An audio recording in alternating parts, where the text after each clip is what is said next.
It's time to explore the world according to Glenn. I'm Kevin Jacobsen. Glenn Close is my favorite actress, and this show is all about exploring the career of one of the finest actors of her generation. Each episode, I'll be joined by a guest as we dive into one of Glenn's movies, TV shows, or stage productions, going chronologically through her career, discussing her performance, and assessing the project itself. And today, we're talking Glenn's performance in the pilot of Damages.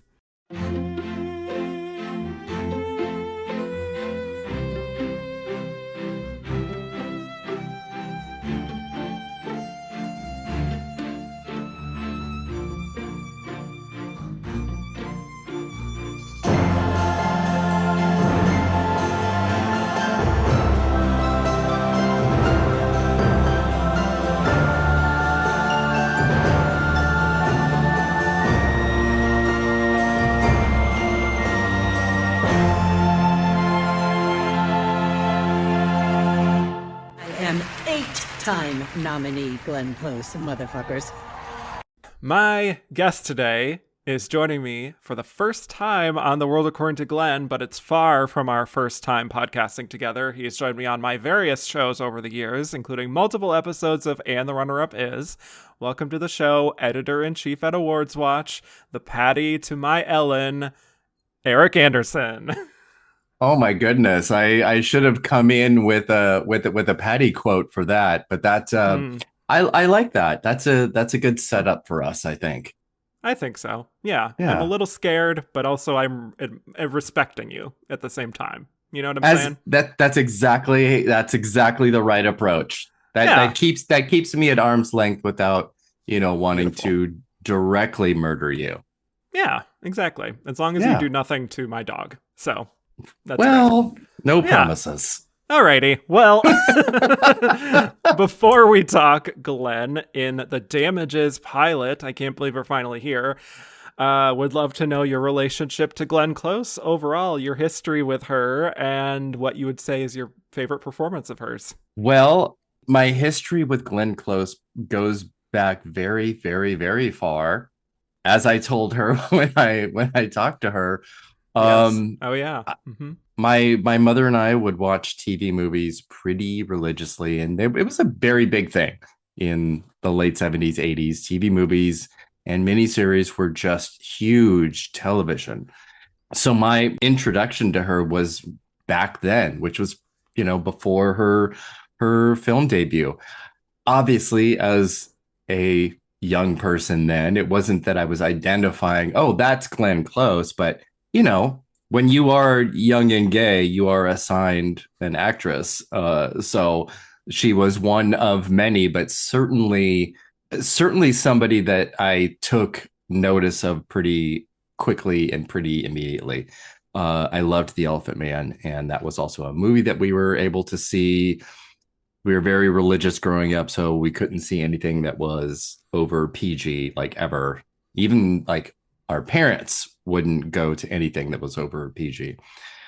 Thankfully, what was PG back then would certainly not qualify as that now. But yeah, she was somebody that was always on my radar, somebody that I was always interested in. And then when her film debut happened, it was really just kind of like an express way from there because she was everywhere. She was suddenly everywhere so quickly, and so I have adored her. As far as my favorite, I hate to sound simple or basic when I say this, but because her career is so incredibly prolific, but Dangerous Liaisons just exists in a pantheon of performances that is very, very small, very, very small. And again, the 80s were such a rich period for those kinds of films. And I think we just really, that's still a zenith for me for that period of film and for Glenn Close. I don't know if anybody in my mind at the time had ever really been able to capture the kind of meanness that I was striving to be. When I was that age, I Representation couldn't. matters. It really did. I couldn't really Hmm. be that mean because I was not a strong enough figure to be able to pull it off until later. But I learned so much from Glenn Close in Dangerous Liaisons as just here is what I understand a strong woman to be, fictionally anyway. Yeah. And something that I was aspiring to. It's funny, obviously, to be wanting to aspire to somebody that is also quite, a nasty villainess and gets a comeuppance, but She did I don't nothing know. wrong. But she did nothing She did wrong. nothing wrong. It's yeah. Ex- She exactly. needed her gaze to tell her like honestly work, and she would have Mm-hmm. been great. Yeah.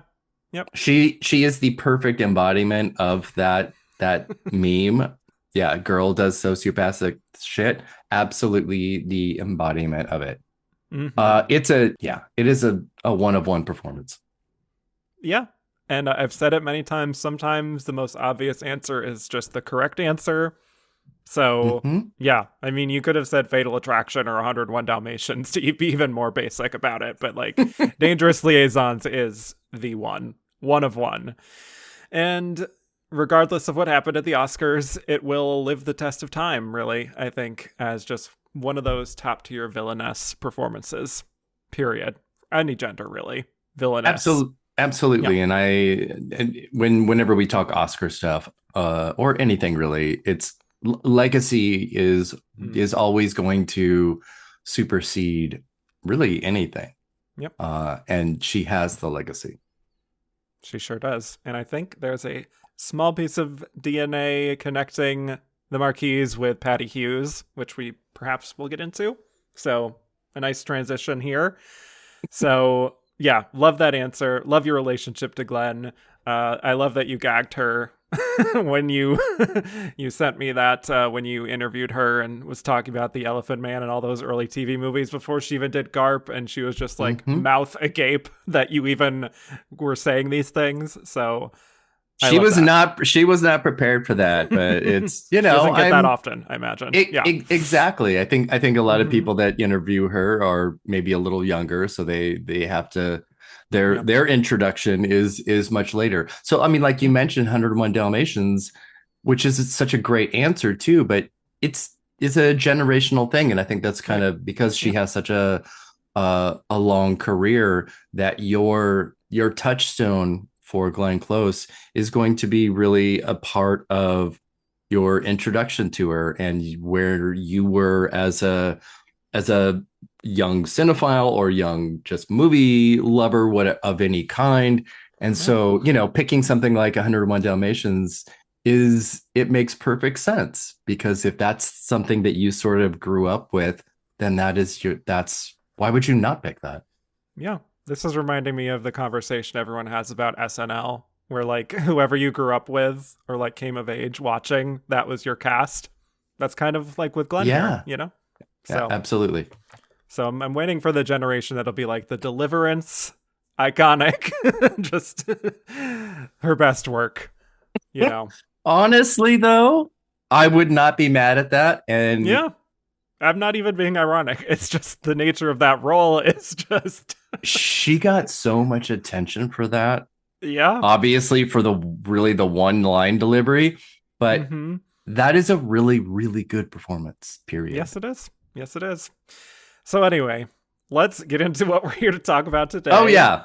Right? Yeah. So damages. Wow. Okay. So this show originated with Todd Kessler, Glenn Kessler, and Daniel Zellman, who wanted to create a show about a female mentor and protege and explore the power dynamics that naturally arise from that relationship. They then landed on the legal world as a way to explore this to its full potential and devised the show as a legal thriller and came up with the characters of Patty Hewes, a ruthless New York City litigator, and Ellen Parsons, a recent law school graduate who gets a job at Patty's firm. So Todd Kessler has a quote sort of summing up what they found interesting about this dynamic. He said, "We see the Patty-Ellen relationship as a universal one between anyone who has had a boss and goes into a job thinking that success is working hard and doing what the boss asks, and realizing that that's only a small percentage of it."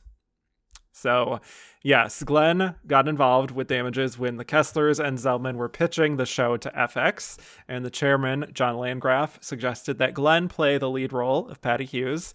The two of them, of course, had a strong working relationship, with Glenn having just starred in the 4th season of The Shield, and Glenn was interested in leading her own show, so it kind of converged nicely.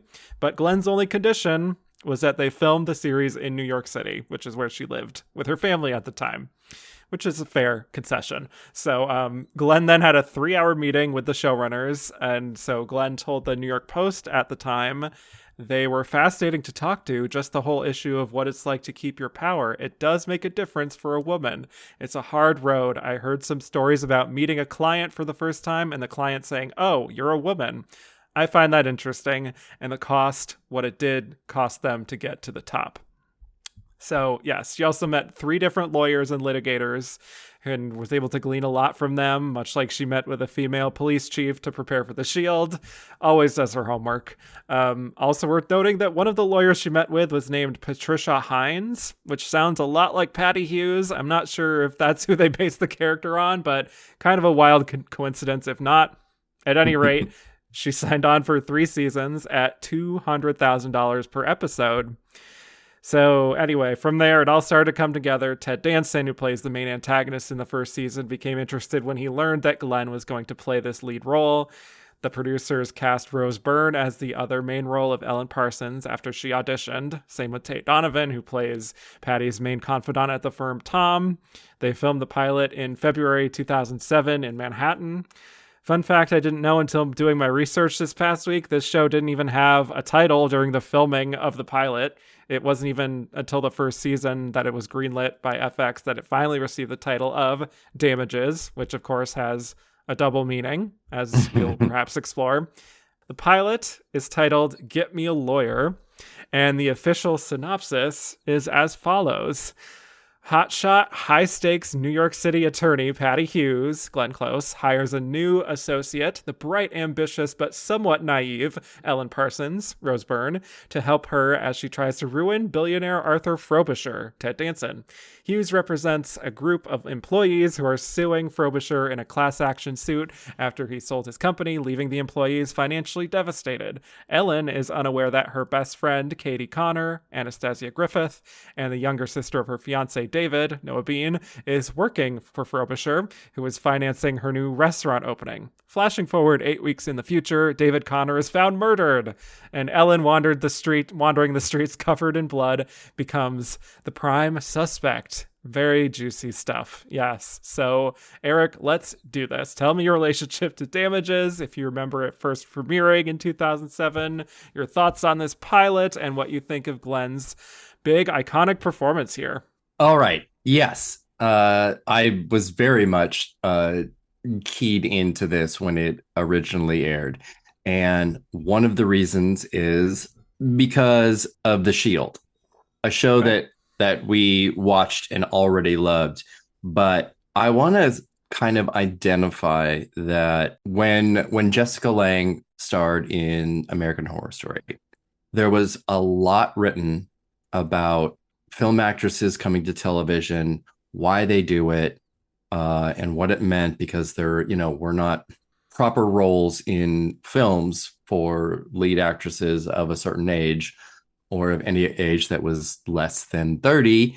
So television became this kind of open door for performances. But Lang gets, I think, a lot of credit for that really belongs to Glenn Close, because I think a name like her, and this is not to disparage Jessica Lange in any way, but I feel like Close kind of did it first.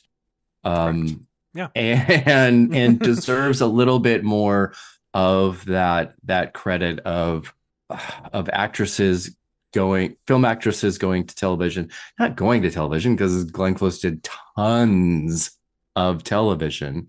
She won for a TV movie. She won an Emmy, Serving in Exactly. Silence. Yes, but something was happening with premium cable right at that time. The Shield was a huge push of that, of having a being, in that middle ground between a network show that can't have profanity or sex or a certain kind of violence versus, and then you have HBO, which you can do anything with. And FX and those networks existed sort of in this gray area for a really long time. And the Shield kind of helped push the envelope of that. But Glenn Close in the Shield is one of my favorite things that she's ever done. And I love that it was her stepping stone to doing Damages and to being the lead. That's just, yeah. Before we even get into that, Yeah, I needed to speak my truth on what I of think course. about the history of Yeah. film actresses going to television. Setting the record straight. I would also throw in Gina Davis, who did Commander in Chief in 2005, that same year Hmm. as The Shield. Yeah, She was part of that a little bit, but yeah. yeah, absolutely. They're just yeah, there's give a little bit of credit to Glenn, not to Yes. take any away Thank from you. Jessica. My goodness. That's all on that. She already Um, beat her that first Oscar year for Tootsie and The World According to Garp. What else are you going to my give her? oh my God, exactly. The way the way that, not a rivalry, but yeah, Eh, that would be, yeah, maybe a little bit of that. I think they were competing for a lot of the same roles in the 80s, at least. Yes, Yeah. absolutely. But Damages, season 1, episode 1. This is I was thinking about this all day today, actually. In when you watch something initially, and depending on your age, and then you watch it later, maybe 5, 10 or more years, as your experience and knowledge grows in terms of filmmaking or television making and storytelling. Because I think I had a higher regard for the pilot than on the rewatch, which I just did this week. I had not seen it, I mean, I'm sure, for a very, very long time. Perhaps And I 19 years. perhaps about 19 years. Yeah. And I mean, I'm always really careful when I do a rewatch, or even if I watch something for the first time that it was not, that predates me, so that I'm not overly watching it with a 2026 lens, and watching a television show from the mid 2000s and thinking, well, everything that's come since then, can do more or can do something different. But it's you do have to give a little bit of weight to that. So there, when the show opens, and it's that super, like, 8 millimeter oversaturated color, The grain is graining. the grain, you could like put your hand in Oh my like God. 1 pixel. Yes. It's a bit much. It's kind of funny. It's But cranked up. Yeah. it was also pretty emblematic of that time period. Mm, It's the opening felt like, and the opening credits a little bit, that it feels like The Sopranos, and it feels like Homicide: Life on the Street, or like a Law and Order or something. So there's sort of this world that exists where a lot of these shows felt like, they, not that they were copying each other, but it was just like, here's kind of where television is right now, which is mhm. also one of the great things about rewatching something from more than 10 years prior, because it really gives you an idea of what was the meter and the mood for this exact time period. We're certainly in a very recent post 9/11 era for this. Not that there's any connection to it, but anytime there's something in New York City in the early to mid 2000s, that's always like in the background of anybody kind of Yeah. watching. So that opening is kind of funny because it's so gritty, and it's trying so hard to be that gritty. And then, we that rests, and it's a great, you can tell that opening was absolutely the pitch. Yeah. That's your elevator pitch right there that gets Specifically you to FX. That's like exactly their bread and butter. Yeah. specifically because they opted for this over Breaking Bad initially. Yeah. They had Clearly too looking many male shows, they said. well. That was their That is idea. that is the right choice, and they were correct in doing that. Yeah. But it's yeah, it that opening is great because it is so gritty and nasty, and sets up this drama and gives you 6 months earlier, and your entire then run of the season is knowing you're going to get to this moment. So Yeah. it's an incredibly effective device, because even though you don't know anything about these characters yet, you know that the bits and pieces of this puzzle that you're watching each week are going to lead directly to that moment. And you Right. don't know if it's Glenn Close that's masterminding it, although, I mean, come on. It's not, it wouldn't be difficult, Yeah. obviously, to assume that. Hmm. Or what Tate Donovan's participation is going to be. So Yeah. you're sucked in pretty easily and pretty quickly, because then once that is done and you're just like into the show, which looks like a normal show at that point, Hmm. it's actually quite reserved and really understated until we kind of get to like the last Right. 10 minutes or so, because they're really thoughtful about the setup.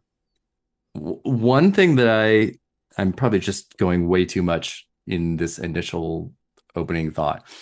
It's okay. I just want to get to your thoughts on Glenn.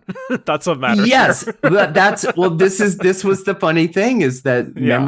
memory is something of a wonderful betrayer, because when you think about Damages, I love Rose Byrne, obviously, but that's a Glenn Close show, and Yeah. that's what I think about when I think of Damages.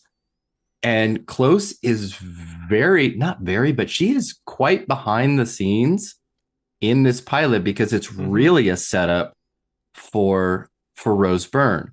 Right. She is our de facto lead and our introduction to the show.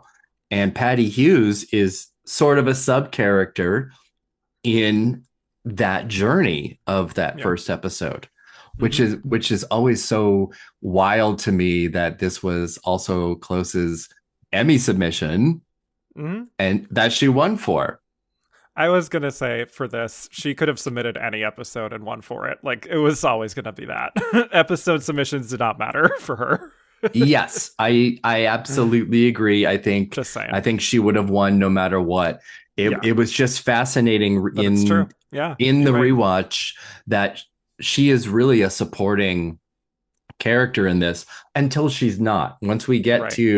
to the reveals, and I also love that we really have the reveal of who Patty Hewes is as a person in that first episode. Yep. We're not left guessing after that first episode the levels that Patty Hewes will go to.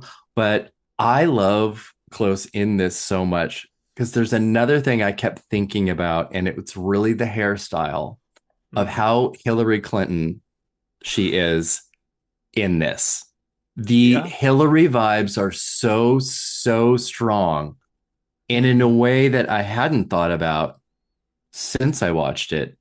But Hmm. it was, I don't know if I mean this in a derogatory way, because obviously Hillary Clinton is pretty villainized as a woman, and seen as very duplicitous, and can smile and toss her head back, and then in the next moment be pretty spiteful. But I'm like, that's actually Patty Hewes. That's what Glenn Close is doing here. She's really providing such a great facade. And like you said earlier, the DNA of the Marquise is here of Hmm. where you need to be forward facing with a certain group of people so that you have a persona to upkeep. But when you are in a private limousine with somebody, you're going to read them for filth and destroy them. And Yeah. she does that. And it's fascinating to watch. Yes, it really is.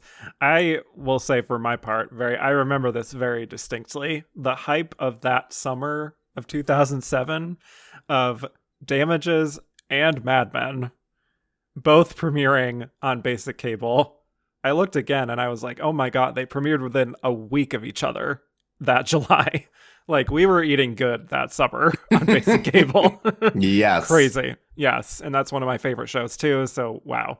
But yeah, I actually remember being more hyped for Damages at the time personally. I don't know if it was specifically because of Glenn, but I'm sure that was a big part of it, but I think it was just the dark, gritty sort of aesthetic. The legal thriller aspect was really cool. I also just loved the idea of seeing a woman leading a kind of anti-hero show, and that was so huge at the time, post Sopranos, obviously post Shield. It was just kind of exciting and fresh to see a woman in that kind of a role, getting that kind of material that is typically reserved for a man. And I don't think I had even really taken into consideration the Ellen Parsons part of the show and like what that relationship would be, at least in the hype going into it. I felt Mm-hmm. like, again, like you're kind of saying, so much of the hype around it was like, here's movie star, Oscar nominated actor Glenn Close leading an FX drama. And it's not like a mini series, it's just a traditional series.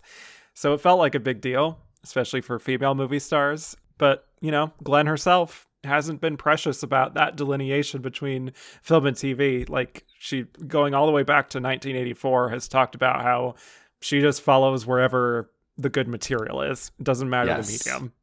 And she's Yes. really kept that mindset. So anyway, when I watched it at the time, I remember being riveted by it and the structure of the flashing back and forth between that sort of hyper grainy sequence of Rose Byrne all bloodied and running down the streets of New York and just looking mentally spent and being like, what is happening? And then flashing back to 6 months earlier, which that format they would keep doing in subsequent seasons, I think to slightly lesser effect compared to the first few, but it just really created that great momentum of having the audience invested in how Ellen could have gotten to this point.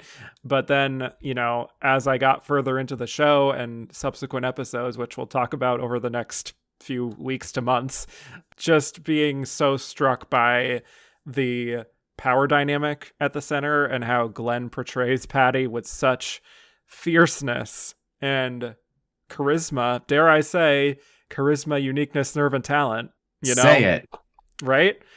And is also kind of like a fascinating sort of sister to Miranda Priestley in The Devil Wears Prada, which had come out the year before, only kind of like taken to the extreme in her ruthlessness. I just love seeing the two of them like around that same time, especially having it be Glenn and Meryl.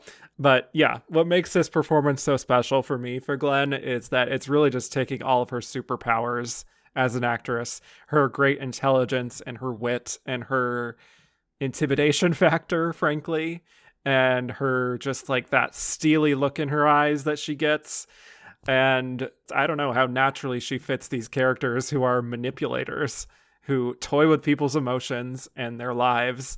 I feel like, much like with Dangerous Liaisons, there is kind of this perverse sense of fun that you get out of watching her be so morally bankrupt a lot of the time, you know? And like you want to see what she can get away with. You want to see how Patty Hewes is going to manipulate this situation or, you know, dress down some guy in the street or whatever it is. You're just kind of like drawn to her in this kind of like rotten way. It is. And this is, a type of character that thrives when it's a man. Yeah, Always. of Always course. using the examples that we've already mentioned with Madman and Mm-hmm. Breaking Bad and The Sopranos, like The Shield. Yeah. literal Yeah. murderers. Mm-hmm. Uh, so the opportunity for an actress to occupy the same space, it really was a something special at the time. And you mentioned the TV versus film thing. I love this great interview that she did where she really talks about that a lot. Says there used to be a huge snobism between the film industry and television industry. And the first thing I produced and acted in was Sarah Plain and Tall. And the only place at that time to go for quality television was Hallmark Hall of Fame, which was really big at the time. And, talking about how much television has changed and asking, the English do this all the time. There is no really demarcation of film actor and television actor and prestige and not prestige. And she really wanted to bring that to television and to put it on an even playing field. And she did. She did that. Yes. Also, before we get further into it, I was thinking about this once again, watching this pilot. It does bear repeating what I've said a few times when this show has been brought up. It really kind of feels like a proto-Hacks of its time. Like this story of two women with a power imbalance and like exploring how their relationship evolves and how Ellen keeps finding herself sucked back into Patty's orbit and Patty comes to rely on Ellen kind of. It's like the gritty, dark FX version of Hacks is what I'm saying. Okay, it's hilarious that you mentioned that because I was already going to during this conversation. Okay. Because in the homework before this, because I actually did a little bit of homework finally for a podcast. Yay. Wow.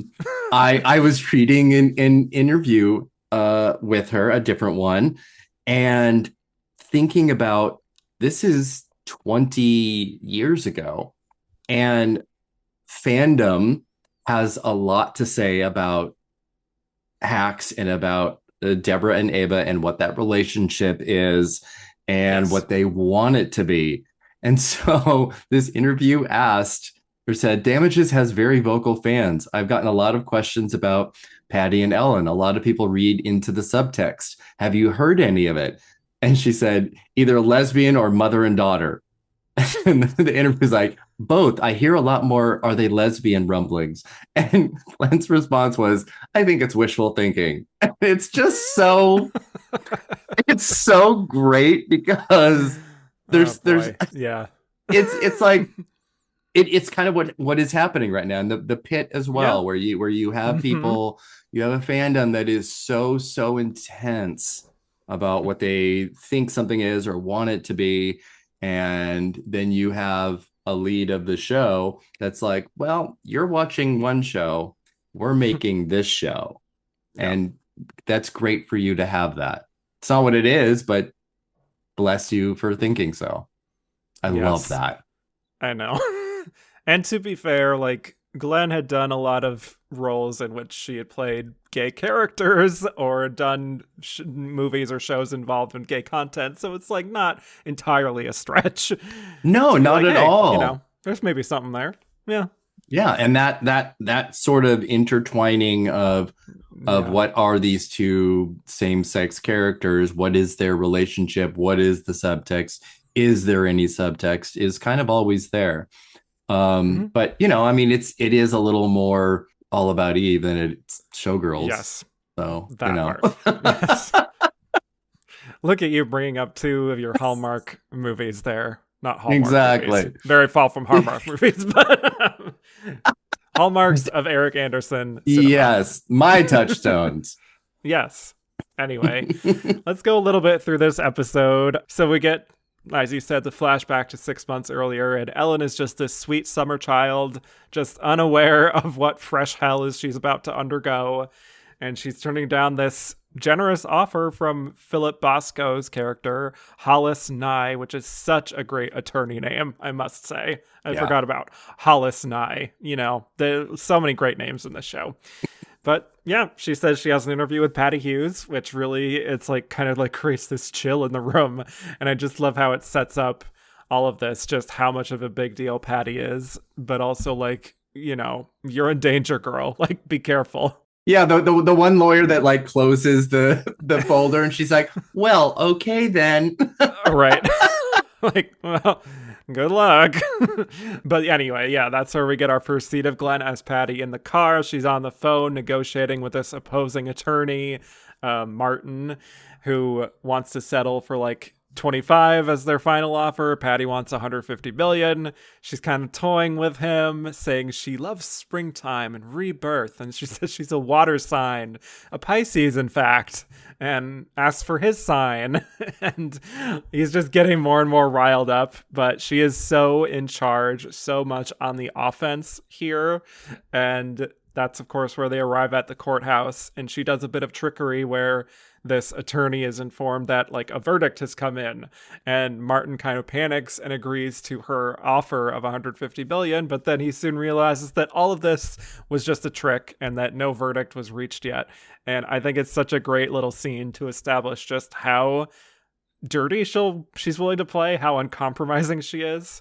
Of course, Martin calls her like a bitch, and she gets an incredible line after he says, "If you were a man, I'd kick the dog shit out of you." And she gives this little bemused smile and says, "Go ahead." I was just going to say, ready. I'm like, we're really on the same wavelength, because it gives her, I think, one of Close's best lines of her entire career, and she delivers it so perfectly. Because he says, "If you were a man, I'd kick the living dog shit out of you," and she says, "If you were a man, I'd be worried." Come on, put her on a Drag Race roast, because good Lord. I was fully snapping at that, just like, absolutely. Read him. That's why you can never be mad at her, at Patty Hewes, because come on, it's perfect. Yeah, but just like the way she kind of even looks him up and down, and it's just like, if you were a man, I'd be worried. Just like totally like dismissing him, like, you are not my equal, sir. It's so great. That is where a great television character is born, right in that moment. So, and I believe that is probably the point where she won the Emmy. That was my other note. It's just like, she already got it. She's taking it. That's what the voters were saying. They were writing it down, being like, she's taking it. She's taking it. Exactly. I love that we're able to attribute all these modern day memes to this like incredibly iconic period from 20 years ago. Yeah, I love nearly it. 20 years ago. Yes. Yeah.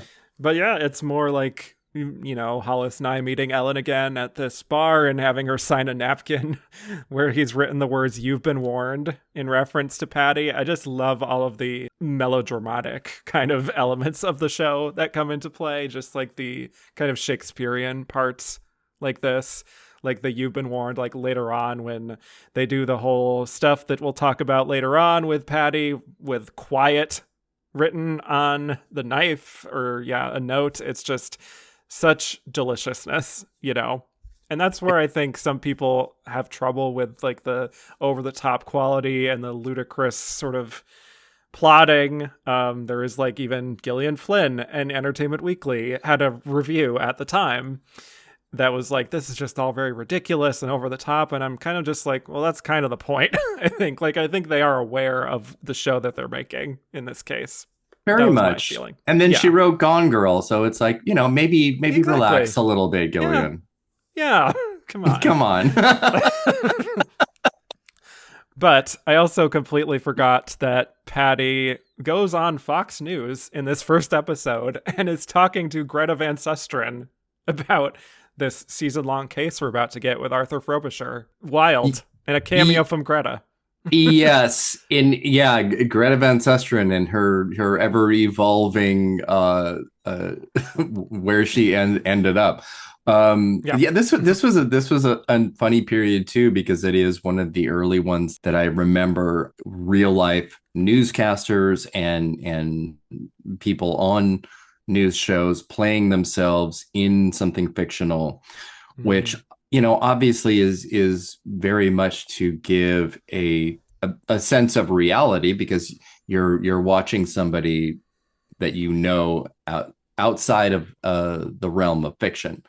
Not to say that, you know, Fox News is nonfiction, but you know what I mean. Is that outside the realm of fiction? Yeah, I had to like be clear about that.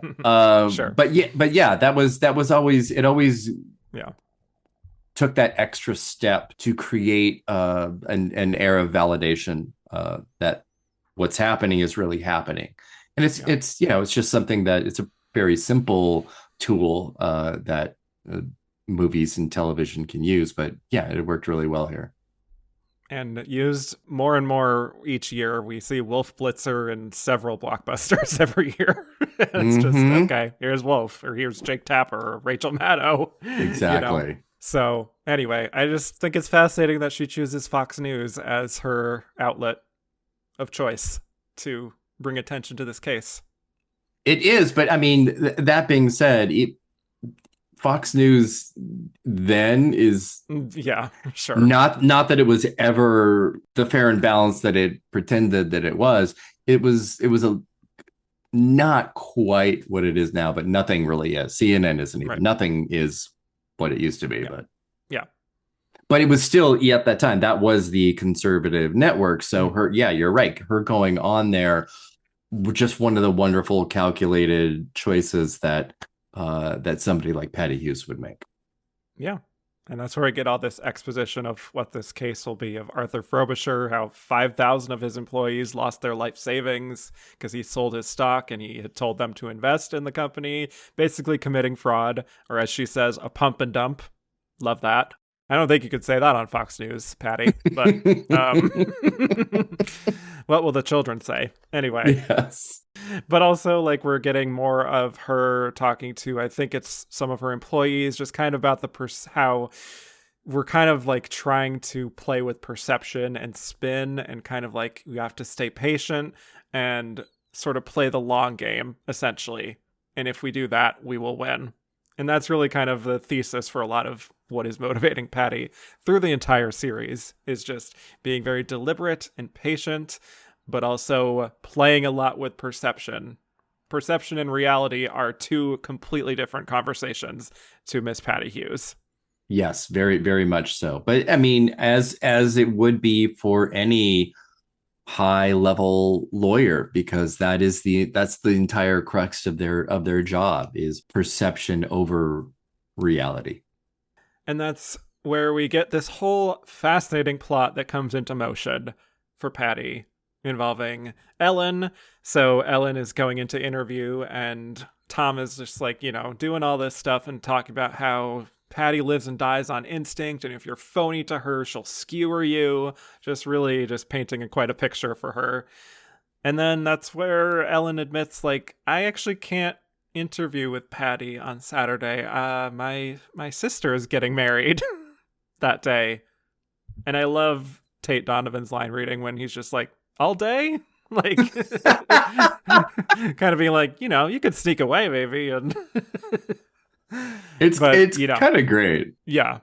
And that's also where Patty comes to, at least as we're watching the show, thinking what we're thinking. She goes to the wedding, has a nice reveal in the bathroom mirror, which feels like a slight nod to Fatal Attraction, I would argue, perhaps. Mm-hmm. Perhaps a little touch. And it's being like, well, if it isn't the maid of honor. And yeah, they're kind of going back and forth about family gatherings and public displays of affection or absolute torture. That's what Patty says. And is kind of flattering Ellen by saying like, oh, like you're kind of the only one stupid enough to like turn me down. And that kind of like ironically made her intrigued in her. And I just love how cool Glenn plays that whole scene. Just very smooth operator, always in control of the conversation, showing how nothing phases her, but also it's kind of that energy. It's like, I'm kind of testing the waters here a little bit, like seeing if you can hang, or maybe if I can use you even more than I think I can. And again, all this is turned on its head at the twist at the end, but for the time being, Ellen doesn't know the full story. She probably assumes Patty is just like your standard variety sort of Miranda Priestley demanding boss. She doesn't understand the full extent of her manipulations, but yeah, Ellen is kind of talking very straight to her and is like, she doesn't bullshit. And I think Patty respects that from Ellen, that she is making these active choices and has a perspective on things, that like she's not wishy-washy or like, too demure to Patty, even if it means turning her down.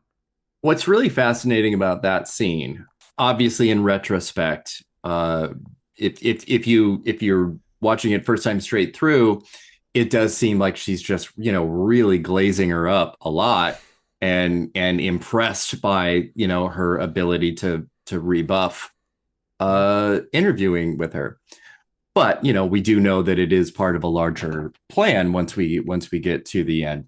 But it's still, it doesn't change the fact that Patty Hughes still sees something in Ellen that isn't just, oh, this is like me kind of stuff. It's not that like Yeah. simple, because again, because of what we know, the reason for hiring her is, it's not about that for Patty, I don't think. It is about the challenge that it's going to be, even more so, because Ellen isn't really just a mark that is the easy access that Patty needs to where she's going to go later.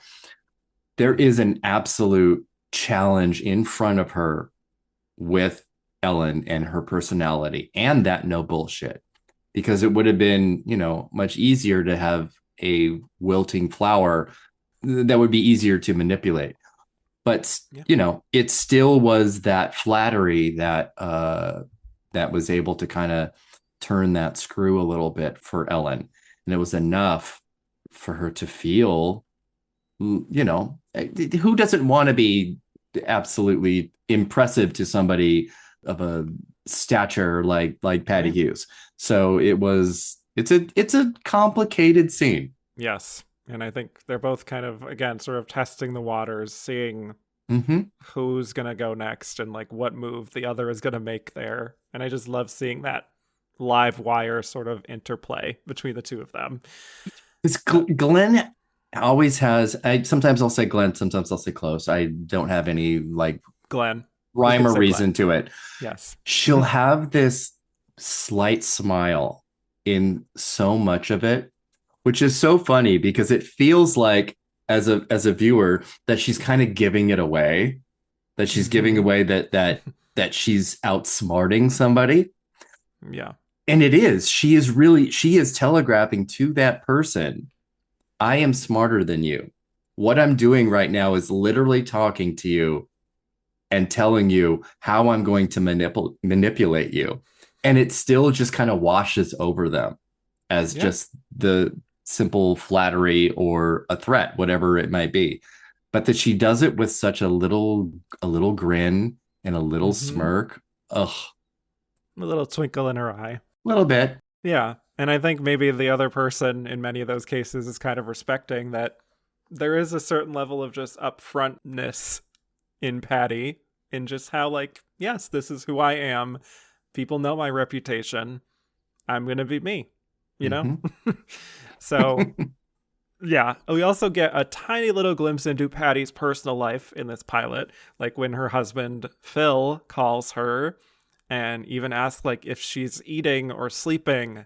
And I love how Glenn plays the kind of exhaustion, a little bit of dealing with him, but also when he kind of pesters her about like whether she's taking care of herself. It really connects with that scene a little bit to me at the wedding, where she talks about family and how much of a pain they can be, because like she is just a workhorse through and through. And like when someone maybe calls her out a little bit on her personal life, or if she's taking care of herself, like it kind of slightly puts her on the back foot a little bit. Like she feels like she can't quite manipulate this kind of a situation as much as she can at work, and she doesn't like being able to cede that control.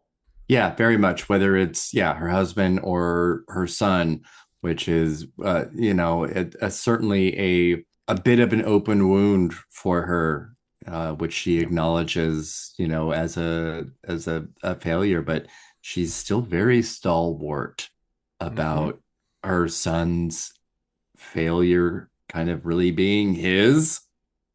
It's a coldness, but Mm-hmm. I don't want to, characterize it purely as that, because it is still also a mechanism that somebody like Patty Hewes needs to be able to be working at the level that she's doing. She cannot succumb to emotional blackmail, even if it is real. Yeah, that's where we get this great scene where it feels like Patty's kind of almost like seducing Ellen into her world of like when she tells Ellen, like, you shouldn't really bother trying to have kids because basically you're forced to give your all to them. And they often like force you to give up your dreams. I think she says at one point, like, kids are like clients, like they just kind of want everything Yeah. from you all the time. Fascinating glimpse into her worldview, I'll say that. And I absolutely love it when she kind of laughs to herself and looks at Ellen and kind of is like studying her expressions and is like, you know what I like about you? There's always something going on. That's it's such a funny scene too, Mm-hmm. because I mean, and no offense to Rose Byrne, but when she says that and then they cut to Rose Byrne, she has the most vacant look on her face, like there's Blank. Yes. nothing there at all. No. So No. that line comes across really funny. Mm-hmm. And yeah, even Ellen herself would be like, is there something always going on? Like I don't know. I don't know if she's reading me very well at all. Yeah. Yes. Yeah, but also I just think that scene in particular is lit so well. I just love the Glenn's Yes. lighting in that scene is just beautiful. It's almost like you're feeling like Ellen is sort of like speaking with the devil to a certain extent. But yeah, you're also like you're seeing like that kind of something you very rarely saw on television at that time, this female anti-hero who is kind of dispelling of any maternal instincts and is operating in a way that is again much more in line with like that ruthless sort of businessman.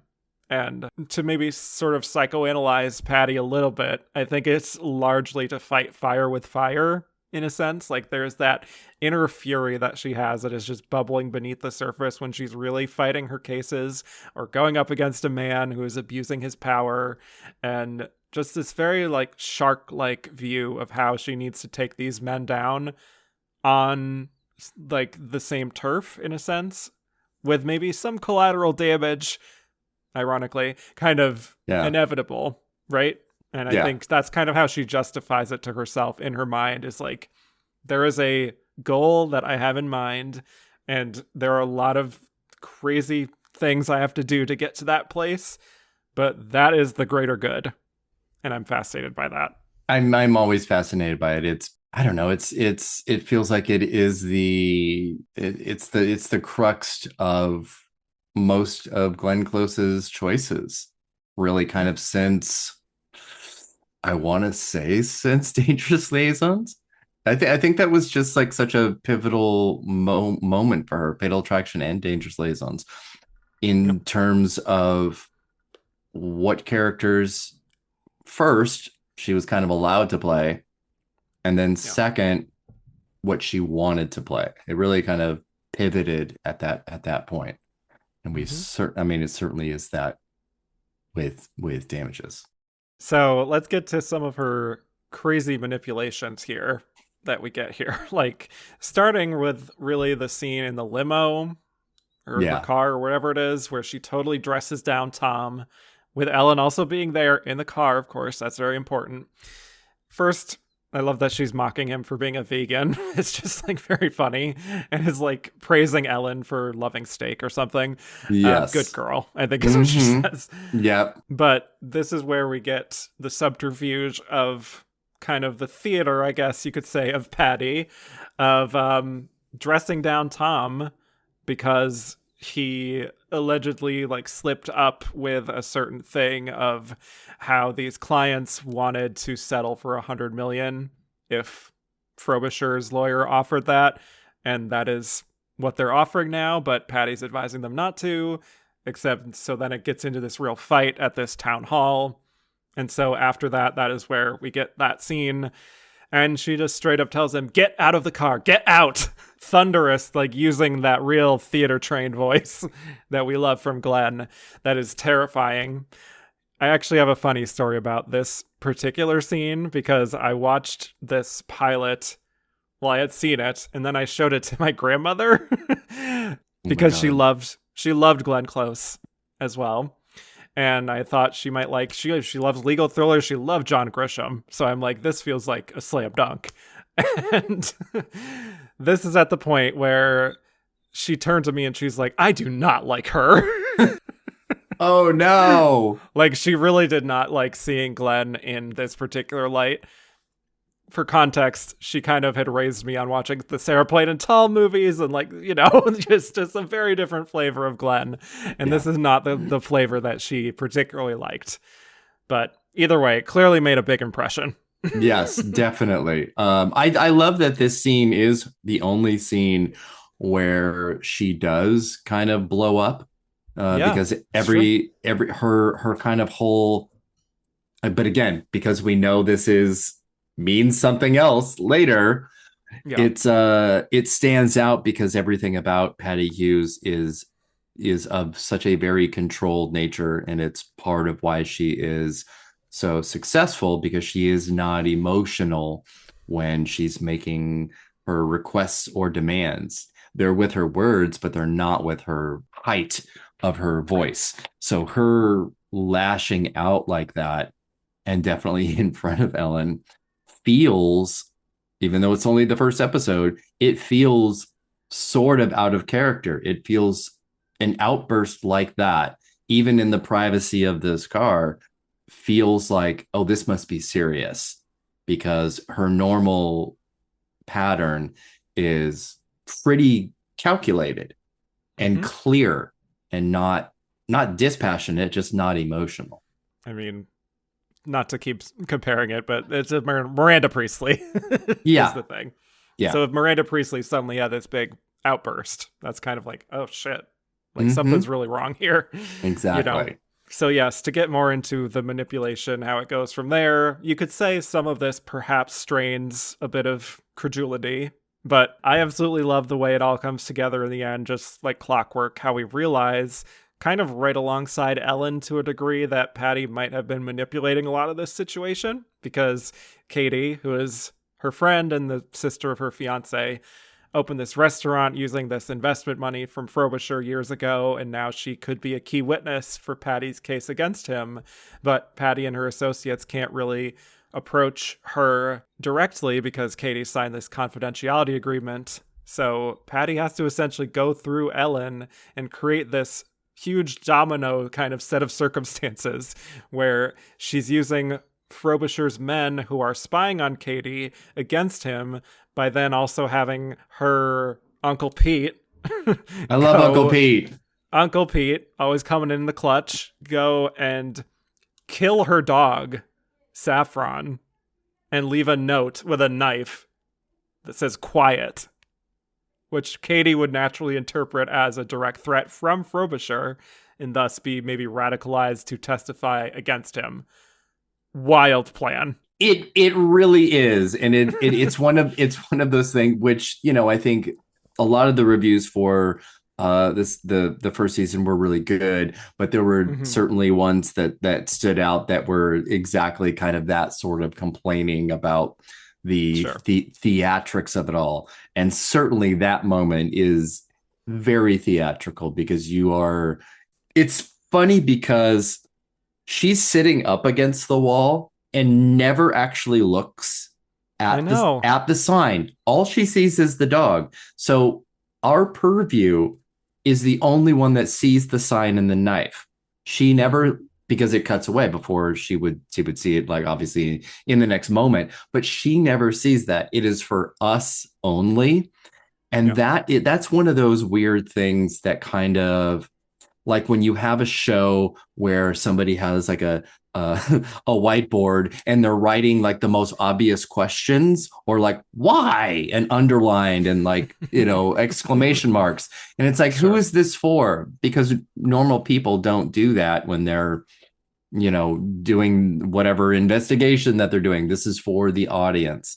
And there is a certain level of that's kind of unappealing or unnecessary. I didn't mind it here. It's a little campy and unnecessary, but I was okay with it.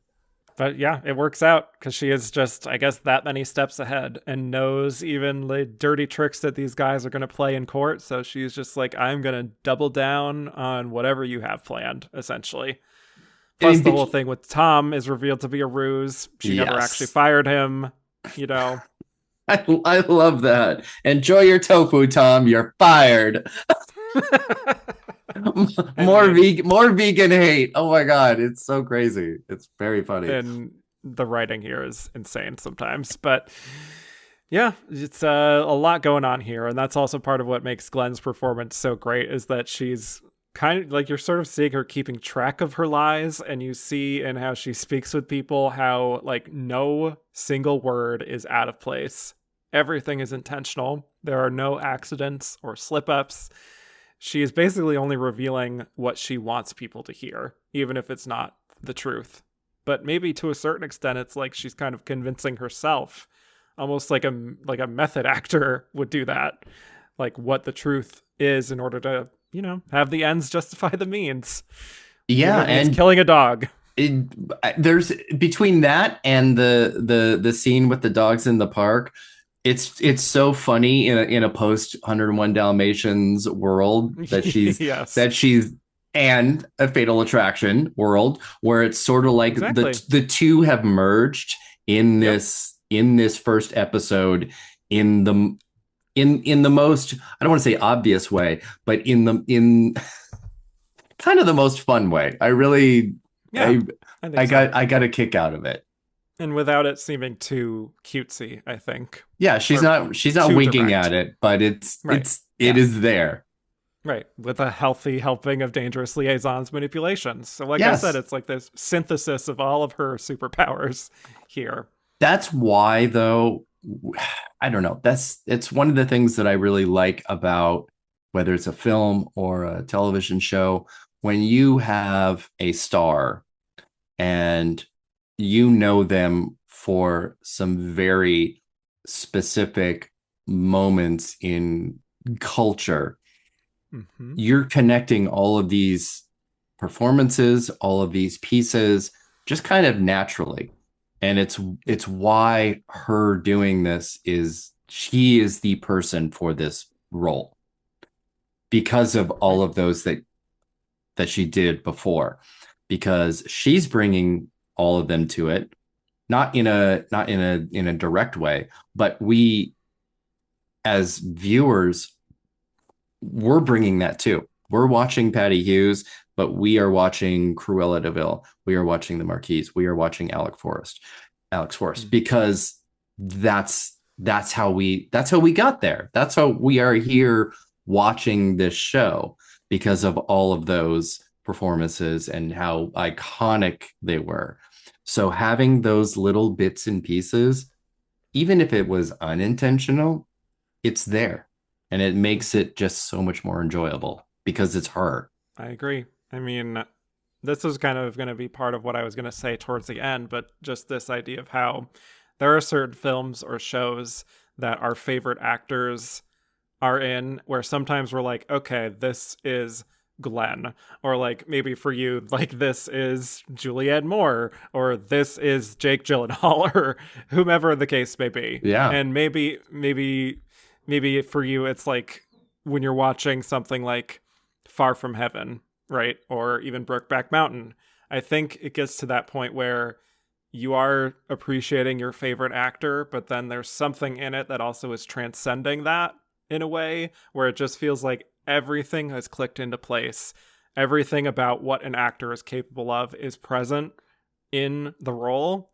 That is how I feel watching Patty Hewes, where she just clicks into place with exactly what the Kesslers and what Zellman were wanting for the show. Just the intimidation, the ruthlessness, the confidence, and kind of being morbidly fascinating in that way that you're just like, you want to see more.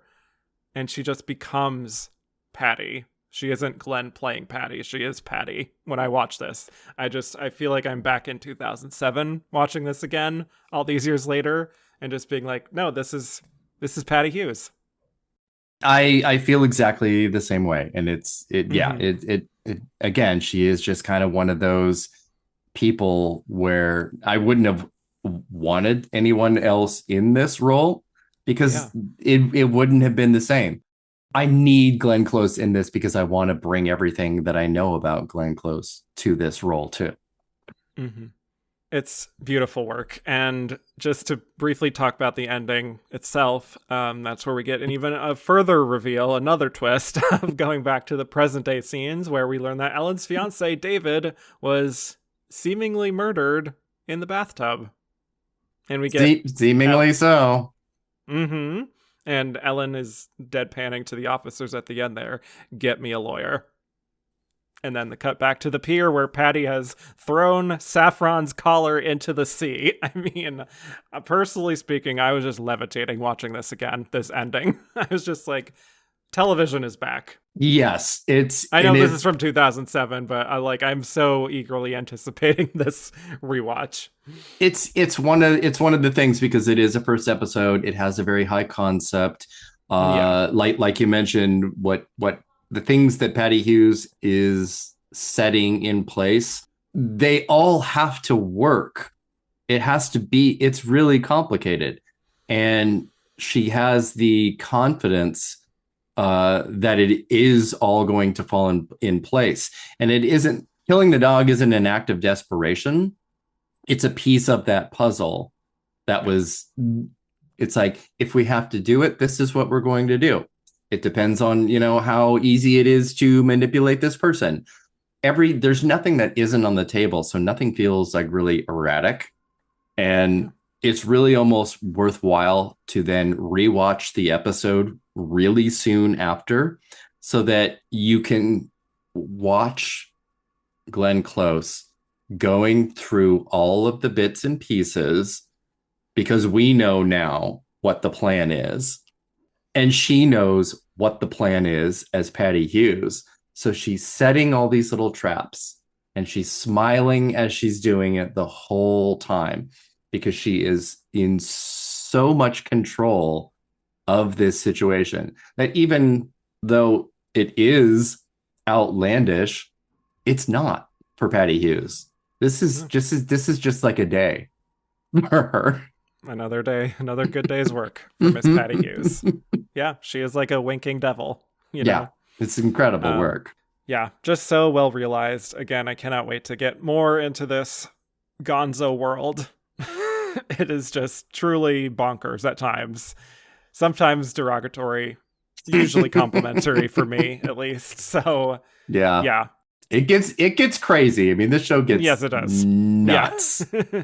It gets a little cuckoo. Yeah. It's, I think anytime you have a show though with a high concept, no matter what it is, because Breaking Bad kind of did this too, where it's just like, where could this possibly go once your concept has been established and it is already kind of so, oh my gosh. So yeah, that's what crazy writing will do. Yeah. One other thing I was thinking about a little bit is, there isn't a lot of talk about how Damages like inspired shows later on, I feel, compared to like Mad Men or Breaking Bad or whatever. Obviously Lost. There were many others at this time that were seen as influential to future shows. One thing I was really thinking about watching this pilot again was like How to Get Away with Murder, just like fully was directly inspired by Damages in so many ways, 100%. There were just like 7 Ellens. Right. Exactly. Yeah. And they're all very hot. The thing that I thought about while watching this was actually All's Fair. Okay, well, okay, no, and let me explain. Go ahead. Because it is a terrible show. It's a terrible show. But there is an element of it that is some kind of weird hybrid of Damages and How to Get Away with Murder, where the absurdity is kind of the point. Yeah. And, Glenn Close, again, playing a high-powered lawyer, there's no way you can watch that and not think about, of course, Damages. Obviously, All's Fair is not a good show, and it's not a comparison that's made with any type of reverence. but it is kind of neat to, since that is so much newer, to sort of think about her performance in that and what she's doing, which is more reserved and certainly not the same type of top tier villainous. But I don't know, the type Yeah. of actor that you have to be to perform against Kim Kardashian, there aren't enough awards really in the world to be given to somebody that Yeah. has to do that. Yeah. And this is not an all's fair podcast, but I did just want to say, did you see Glenn's quote about acting with Kim? Yeah. And how she kind of just like instantly shaded her. It was just being like, there are no designs on her actually being like a good actress, but like she held her own. Like that was the idea. It's And I was why like, why that's not fair. speak? Yeah, why not Straight speak shooter. anything but Yep. the truth, Glenn? Why not? Yeah, exactly. A very Patty Hewes answer. No bullshit. Exactly. Yes. Any other incidental things you wanted to mention?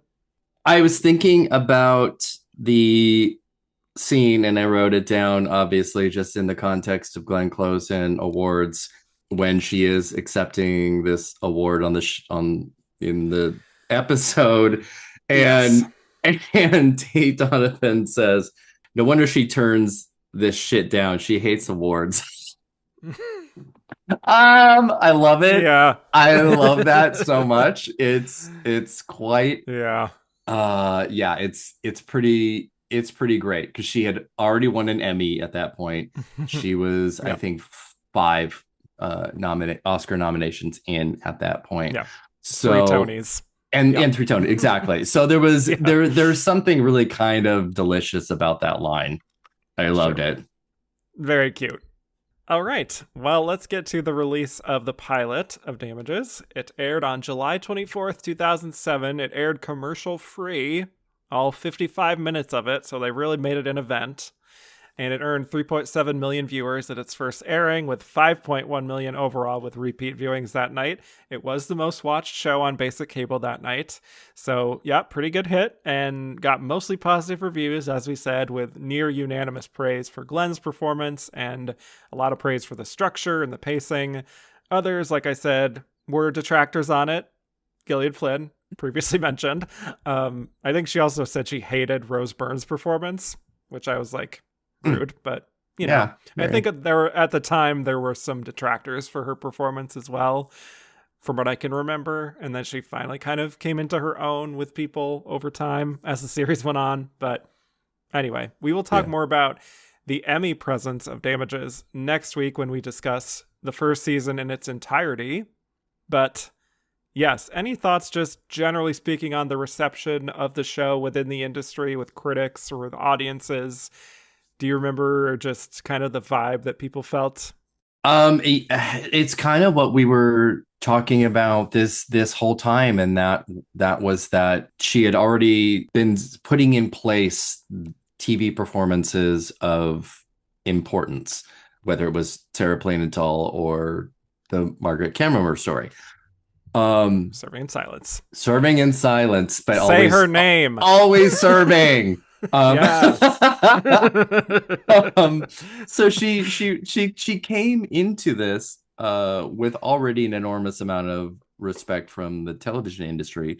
So I don't think it ever was like, oh, here's an interloper, here's a movie person trying to, invade television. She Yeah. started in television, so it really kind of it was just it was an embrace.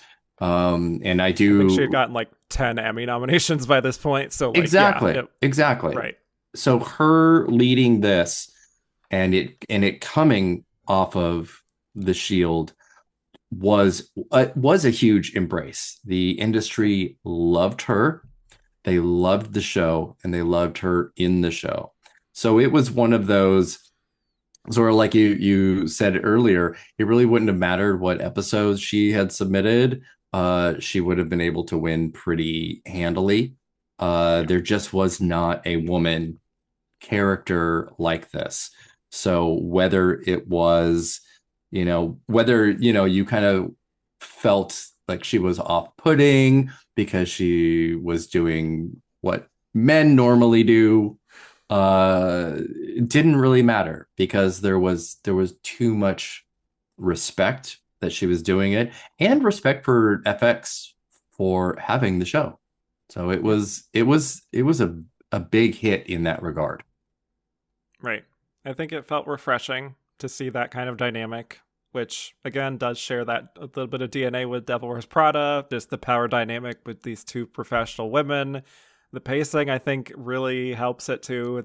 The writing is pretty sharp. Maybe again, not fully realistic, but it has that kind of John Grisham appeal of a great legal thriller with the twists and turns that can be kind of ludicrous at times, but that's just part of the fun. I think people kind of saw the show for what it was and appreciated that aspect of it. You know, Yeah, made it very just very fun much to so. watch. Yeah, Exactly. I mean, an airport yeah, novel or a John Grisham novel exactly. is there for a reason. It Hmm. satisfies that itch. Okay, so let's get to our last segment where we're going to rate Glenn's performance on a very specific scale. Probably not a lot of suspense with this one, but thinking about her performance and where this sits in her career, would you say that with her performance as Patty Hewes, she is ready for her close up, which is to say one of her best performances? Is it low Glenergy? Not one of your favorites? Close but no cigar, somewhere in the middle, or of course we have these secret categories now, which are serving in silence, which is delivering a great supporting performance, or Gleniscent, meaning she is good, the project is not. This is absolutely a ready for her close-up moment. This is I just had to ask. she changed television. So Mm-hmm. yeah, no, it's absolutely everything we talked about. It is a Yeah. culmination of previous experiences with Glenn Close and what we know her to be and what her abilities are, and bringing all of that to a singular character in a way that's so pulpy and fun and absolutely rooting for the bad guy. All this, Mm-hmm. yeah, it is a top tier performance. That's actually another thing that you mentioned. There is a goofy side to Glenn that you'll notice in her Mm-hmm. career, that she loves to be funny and playful. That's part of why what I think makes her such a great fit for this show is that it has that playfulness to it and the campiness. So, Absolutely. yeah, we're back to a ready for her close up moment. I'm so relieved. It's been a little bit. You know, there were ups and downs in the 2000s, but this is one of the crowning achievements of her career. And doing it at the age of 60, which I did not mention earlier, being able to lead a show as a woman at the age of 60 on basic cable, huge deal. She is just tearing into this role from as early as the pilot, being that ruthless, uncompromising, boss from hell and going toe to toe with men with such fearlessness, which I absolutely love seeing from her every time. But then just those little glimpses of vulnerability we get at times that have to do with her personal life and her background, which will go further into the first season. But most of all, I think she just rings really true as this woman whose work is her whole life, just and having this wealth of experience and respect and building all of that up and fear even from her competitors, which is what makes it so perfect that it's aligning with Glenn, because she had the same thing, not necessarily fear per se as an actor, but there was so much respect for her at this point, and this role just felt like such a gift for her to come along at a time where she didn't really have a hit for much of the decade, and this just totally revived her career in such a fabulous way. So Yeah. very easy. Yeah. Yeah, very, very, very, very easy choice. Very easy Yeah. choice. Mm-hmm. Erik, thank you so much for joining me. This was so fun. Loved all the historical aspect of this. We had to just do one episode on this pilot because there's so much to get into. But yes, thank you so much. Are you going to Thanks. keep watching? Uh, I am actually kind of tempted to do some more rewatches of the show. I don't think all seasons all together, but maybe some bits and pieces. I think there's an interesting thing that happens because the show was canceled and then brought back to life by DirecTV, and that is when the show really kind of goes a little crazy. Yeah. It does feel no fault of Glenn Close's, of course, absolutely innocent, but there is a sort of a what feels a bit of it like a desperation Yeah. for the show, which I know you'll maybe talk about later. But yeah, Glenn Close innocent. Very good. Where can people find more of you on the internet? At awardswatch.com, getting ready for a busy time period. When is it not busy at AwardsWatch? I don't think it ever is not busy. And all socials are AwardsWatch except for Twitter and Tumblr, which I totally forgot about that I'm even on there. Tumblr. You know, it's just like it just automatically like posts, you know, whatever is already on the site. And that's AwardsWatch Eric. I can't wait to look up your old Patty and Ellen fan art. Oh my god. I'll bring those up when I talk to Glenn next. I'm like, are you ready for another gag, sis? Let's go. Share screen. Get a load of this. Oh my god.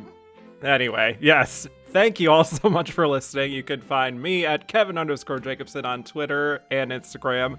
Just Kevin Jacobsen, no underscore on Blue Sky.